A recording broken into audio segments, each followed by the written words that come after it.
berjumpa kembali dalam program Berita Mataram hari ini. Sejumlah berita penting dan menarik lainnya telah kami siapkan untuk Anda dan berikut diantaranya. Merasa mendengar bisikan goib, pria yang menyamar jadi perempuan saat sholat di masjid diringkus polisi.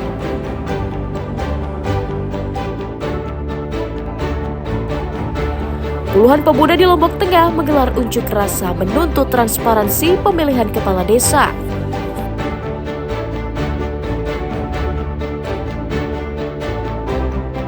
Pada episode kali ini, kami akan mengajak Anda melihat cantiknya kreasi tas ketak dengan hiasan kerang laut warna-warni yang sukses dipasarkan hingga ke mancanegara. Bersama saya Rahayu Japar dan inilah Berita Mataram selengkapnya.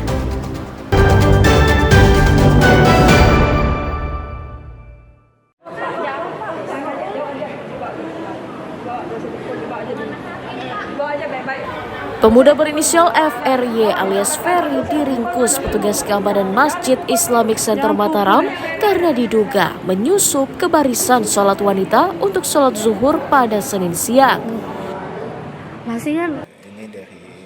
Petugas bergerak cepat mengamankan karena kehadiran pelaku menimbulkan kegaduhan para jemaah lainnya. Para jemaah curiga dengan gerak-gerik pelaku meskipun telah menutupi tubuhnya menggunakan mukena dan masker. Saat didatangi, pelaku tidak melakukan perlawanan dan langsung diamankan oleh petugas. Karena curiga pelaku hendak mengambil barang bawaan jemaah, petugas kemudian menyerahkan penanganan kasusnya ke polisi. Dari awal emang udah mencurigakan, dari caranya minjem mukena, dari bentuk mukanya, walaupun dia pakai masker tetap kelihatan, sama berotot-otot gitu kan, tangannya kelihatan. Jadi kita pantau dari awal, saya telepon security yang laki, mereka jaga di sini. Jadi dia ikut sholat berjamaah ikut.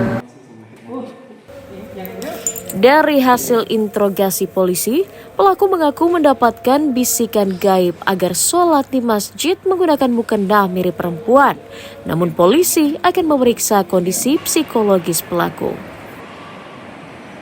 Motif itu sendiri kami sedang mendalami kaitannya motif dengan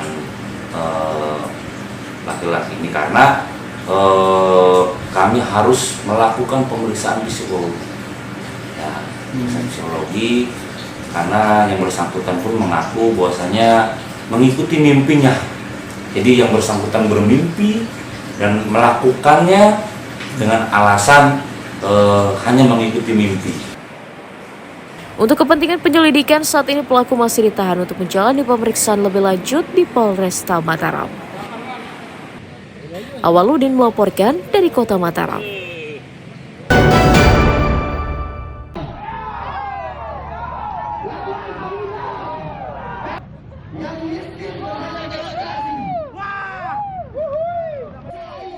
Puluhan pemuda desa Darek Kecamatan Batu Keliang, Kabupaten Lombok Tengah menggelar unjuk rasa di depan kantor desa setempat pada Selasa siang. Kedatangan massa untuk mempertanyakan penetapan penggantian antar waktu PAW kepala desa yang diduga dilakukan secara sepihak tanpa melibatkan warga. Massa mendesak Badan Permusyawaratan Desa BPD segera mencopot ketua panitia pemilihan karena dinilai tidak demokratis.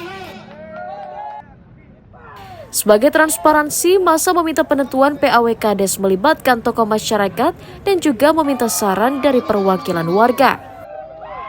Paling tidak ganti ketua panitia PAW. Cara apa? Rekod ketua panitia ya yang dulu pernah menjadi panitia Pilkades juga buruk. Yang kedua, kalau tidak bisa diganti, kita mengharapkan reshuffle. Ada anggota lain menjadi ketua.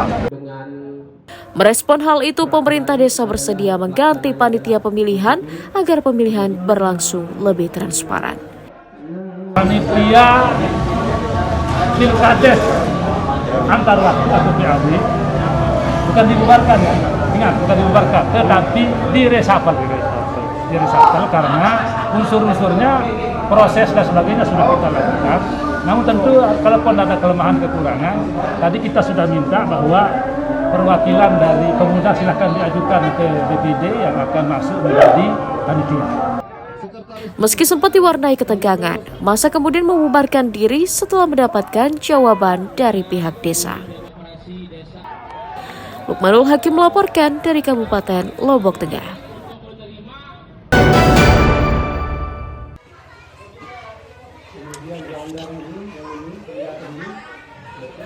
Kepala Dinas Pendidikan dan Kebudayaan Kabupaten Lombok Timur mengonfirmasi akan segera memperbaiki sejumlah sekolah yang rusak pada pertengahan tahun 2025. Salah satunya adalah SDN 6 Batuyang yang ruang kelasnya rusak parah akibat termakan usia. Pemda akan melakukan renovasi sekolah menggunakan anggaran 1 miliar rupiah yang bersumber dari APBD. Perbaikan diprioritaskan pada sejumlah sekolah yang bangunannya rusak berat agar segera dapat digunakan untuk kegiatan belajar para siswa. Kita diberikan sekarang oleh pemerintah anggaran sekitar 18 miliar, termasuk SD 6 Batuyang. Itu sudah kita rencanakan, memang kemarin kami sudah minta PPK, ya, konsultan, segera dahulukan itu. Itu kita sudah alokasikan anggaran untuk 6 lokal. Berapa itu? Lebih 1 miliar mungkin itu. Nah, kemudian kita sasar lagi dari 18 miliar itu sekolah-sekolah yang sangat-sangat membutuhkan.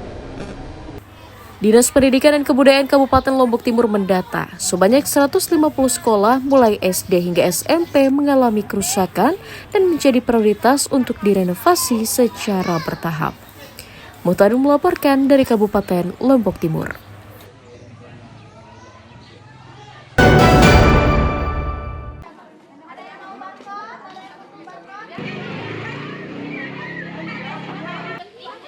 Ratusan warga mendatangi pasar keliling yang digelar pemerintah Kota Mataram dan Bank Indonesia yang digelar di Kelurahan Ampenan pada Selasa siang.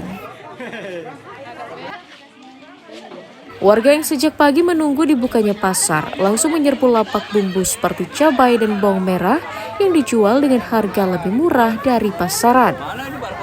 Cabai dijual Rp20.000 per kemasan berisi 1/4 kg, sementara bawang merah dijual hanya Rp15.000 saja per bungkusnya. Pasar keliling digelar secara berpindah-pindah selama sepekan agar dapat memenuhi kebutuhan masyarakat secara merata di tengah melonjaknya harga usai Lebaran. Kalau bisa diturunin, kenapa harga yang beras yang mahal sekali. Ini di sini kan 70 berapa katanya sekilo. Kalau di pasar lebih murah dia. Ini kan 72 katanya per kilo, yang 5 kilo. Jadi ya jatuhnya 14,5. Kalau di pasar dapat kita 13,5. Tapi cukup laku juga cabenya, Bu. Ya sih, kan kebutuhan juga ini, kalau nggak dibeli nggak bisa kita masak. Imbangi harga sekitar 60, ini prediksi kita ya, 60 sampai 65. Bukannya udah masuk Baskara sama Juwita? Nah itu makanya kalau kemarin kan bisa kita pas kita OPM sore sama pagi kan pasar rakyat, terus kita di acara Hari Ramadan tuh bisa kita jual cabai itu harga sampai 65.000 karena banyaknya cabai juga yang dari luar masuk. Kalau sekarang ini kan kita lihat cabai rawit aja, cabai rawit yang lokal maksudnya, itu yang harganya 90. Nah kalau nanti ada untuk cabai yang dari luar Jawa, insya Allah nanti bisa harga 65. Besok kita turun ke pasar induk nanti sama pasar Pagesangan. Selain meminta Pemda menurunkan harga bahan pokok, warga juga berharap pasar murah terus digelar untuk meringankan beban ekonomi warga saat ini. Dari Kota Mataram, Emi Kusuma melaporkan.